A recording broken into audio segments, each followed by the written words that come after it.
Assalamualaikum warahmatullahi wabarakatuh, sahabat sentuhan iman. Kali ini kita akan membahas mengenai salah satu dari sahabat Nabi yang selalu menangis karena hartanya. Namun sebelum kita membahas mengenai kisahnya, marilah kita berdoa terlebih dahulu. Semoga kita semua selalu dalam lindungan Allah dan kita juga selalu diberikan keberkahan oleh Allah Subhanahu wa Ta'ala. Sahabat Nabi dikenal sebagai orang-orang yang mulia. Mereka adalah orang-orang yang beriman kepada Allah dan ajaran yang dibawa Rasulullah.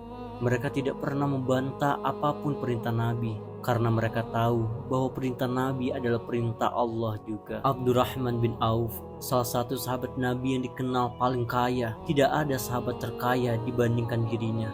Di samping kaya, ia juga dinobatkan oleh Rasulullah sebagai salah satu sahabat yang dipastikan masuk ke dalam surga. Namun, meskipun ia dikenal sebagai sahabat terkaya, ia tidak pernah berpoya-poya karena hartanya, bahkan selalu menangis dengan harta yang dimilikinya. Ia takut jika harta yang dimilikinya membuatnya berkurang dalam beribadah kepada Allah Subhanahu wa Ta'ala. Pada zaman Rasulullah SAW, Abdurrahman bin Auf menyediakan separuh hartanya, kemudian ia menyedekahkan lagi sebanyak 40 dinar. Namun kekayaan yang dimiliki Abdurrahman bin Auf justru menjadi suatu kekhawatiran baginya. Bahkan sahabat Nabi ini sempat berusaha untuk menjadi orang miskin. Hal tersebut setelah ia mendengar perkataan Rasulullah SAW. Rasulullah SAW berkata, Abdurrahman bin Auf akan masuk surga paling akhir karena terlalu kaya.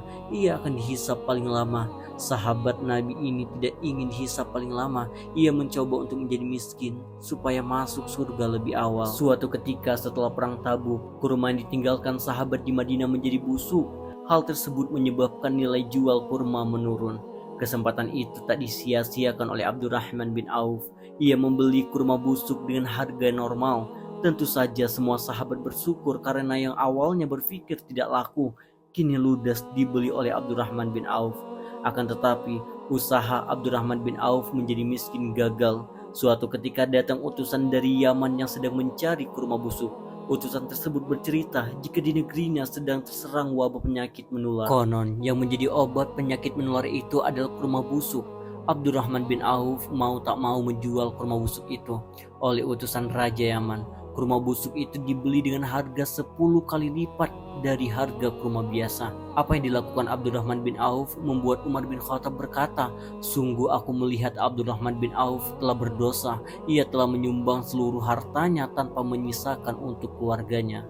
Mendengar hal itu, akhirnya Rasulullah bertanya kepada Abdurrahman bin Auf, apakah engkau meninggalkan sesuatu untuk keluargamu, wahai Abdurrahman? Dengan yakin Abdurrahman menjawab, ya, aku bahkan meninggalkan untuk mereka sesuatu yang lebih banyak. Jawab Abdurrahman. Rasulullah kembali bertanya, berapa jumlahnya? Abdurrahman pun menjawab, sebanyak janji Allah dan Rasulnya, yakni berupa balasan kebaikan, pahala dan ganjaran. Abdurrahman bin Auf dikenal sebagai orang yang dermawan kepada siapapun. Hartanya tidak membuat dirinya jumawa, justru ia selalu berlinang air mata karena takut tidak akan masuk surga disebabkan kekayaan yang dimilikinya. Dari kisah sahabat Nabi tersebut terdapat hikmah yang dapat kita ambil dan bisa diimplementasikan dalam kehidupan sehari-hari. Seperti ketika memiliki harta yang berlimpah, janganlah menjadi sombong. Sesungguhnya harta hanyalah titipan dari Allah Subhanahu wa Ta'ala. Dan janganlah dibutakan dengan harta yang berlimpah dan selalu merasa tidak cukup. Dalam harta yang berlimpah ada hak orang lain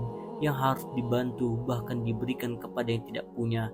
Harta tidak bisa dibawa mati kecuali dengan sedekah yang akan mengalir terus pahalanya. Wallahu a'lam. Semoga kita semua selalu dilimpahkan rahmat oleh Allah Subhanahu wa Ta'ala.